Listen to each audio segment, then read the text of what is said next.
Hi guys, Laura here. So today I wanted to talk to you about sign language being universal. It is not universal, and one of the reasons why I bring this up is because a lot of people comment, especially on our alphabet videos, and say that we're wrong.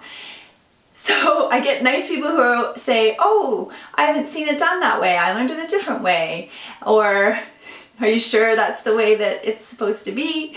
You know, people are nice, and then you have other people who just say, you're wrong, and don't tell me what they feel I'm wrong about. But anyway, I think that those people that are saying that I'm wrong are saying it because they are learning a different sign language. So for example, in Britain, in the UK, they learn BSL, and it's completely different from ASL. So ASL, you know, you have your A, B, C, D, and in British Sign Language, you have A, B, C, which is close, and D, for example. So all of their letters are different. All of their vowels, I thought this was really neat, all of their vowels are on their hand, so A, E, I, O, U. I thought that was interesting and made it easy to learn at least the vowels.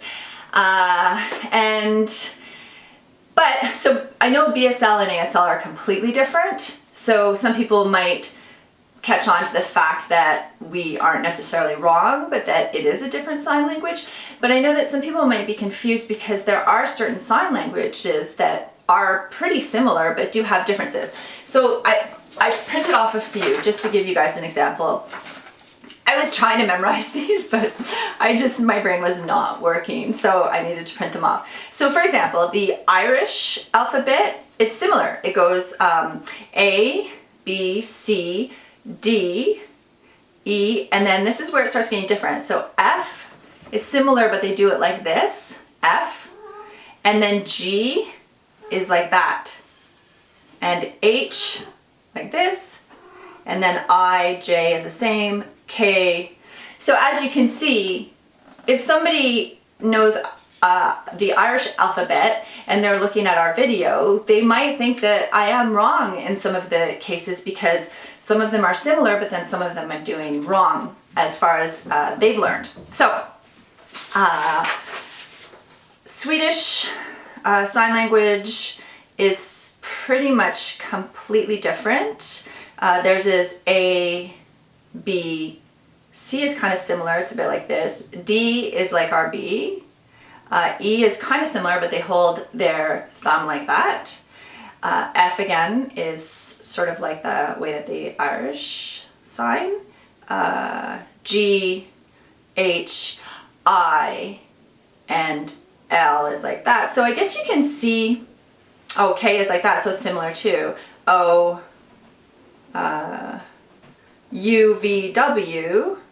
So some of the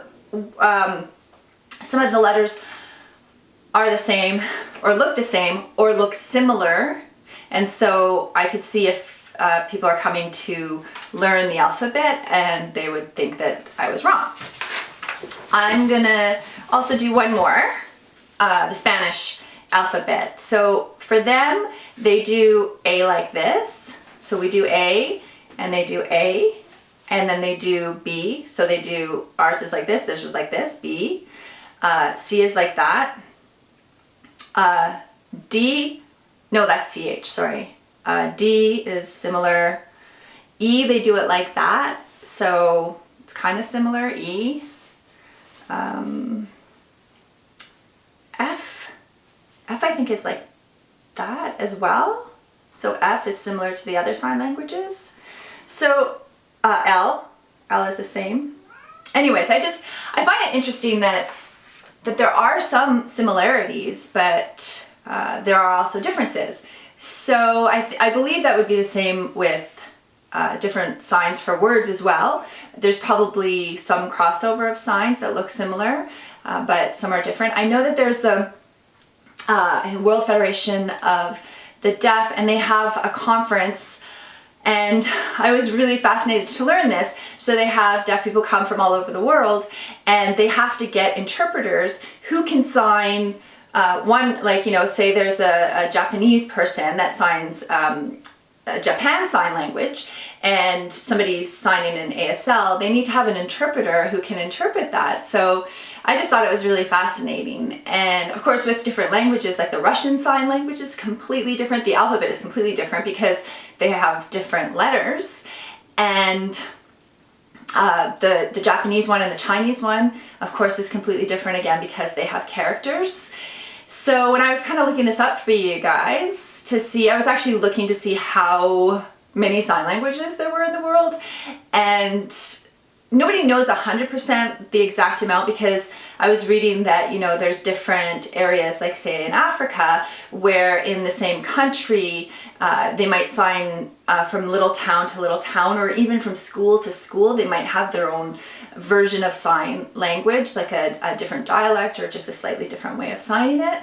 And so yeah, somebody said there's around 200 different sign languages around the world. So I thought that was really fascinating, and there could be more. I don't know exactly, but yeah, so sign language is not universal, and just because you see me doing a sign one way doesn't mean I'm wrong. We talked about regional differences. Sometimes that happens. There's more than one sign for the same word, and I really do love learning how different signs are made. So please feel free to keep commenting and sharing, because it's just great to sort of learn from one another. But I'm really hoping that in the new year, people will stop just telling me I'm flat out wrong. At least I have this video now and I can send it to them when they tell me I'm wrong. Anyway, guys, I hope you found that interesting, because I know when I was learning about sign languages, I certainly did find that really interesting. And if you have any questions, please leave them in the comment section for me. I'll be sure to answer them. Now, coming up in the next, I think, 8 weeks, we're doing number videos, because when Faris did her number, you know, 1 to 10, then the teens, and then the 20s, because the 20s are really confusing. And then we kind of skipped over, you know, 30 to 40, 40 to 50. We just showed you 30 and 40 and 50. And so a lot of people were a bit confused by that. So what we decided to do is we made some videos where we're going through, you know, 30 to 40, and we teach you just that 10, and then 40 to 50, and then 50 to 60. So every week you'll learn a new sort of 10 numbers, and we go through it slowly so that you can follow along with us and hopefully learn. And we didn't talk about rocking numbers in the video where we were introducing like 60 and 70 and 80, but there are a thing called rocking numbers, so be sure to come back when we post those videos to learn about those, because we talk about them, we show you how to do them, and give you some memory tips in order to hopefully remember how to do them. I know when I was learning those numbers, I was very confused about rocking this way or rocking that way. So that's gonna be the next 8 weeks, but after that I will be back into answering your questions, so go ahead and leave them in the comments and I will definitely get to them. As always, guys, be sure to subscribe to my channel, and as I said in my last video, you need to click on the bell in order to be notified. You don't just subscribe, you have to be notified. So please do that, like this video, and as always, guys, have a great day. Bye for now.